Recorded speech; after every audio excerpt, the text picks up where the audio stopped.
હે મન કહેતી હતી મારે એક ભવમાં બીજો ભવ નહીં થાય મારે મન તું સાહેબો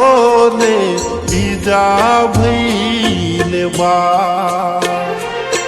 હે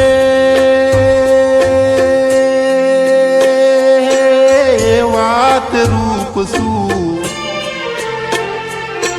હે વાત રૂપ શું બીજામાં જોયા મને મેલી તમે પાર કે મોયા કે જો બીજો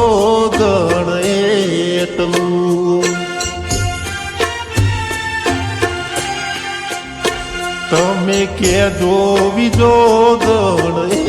એટલું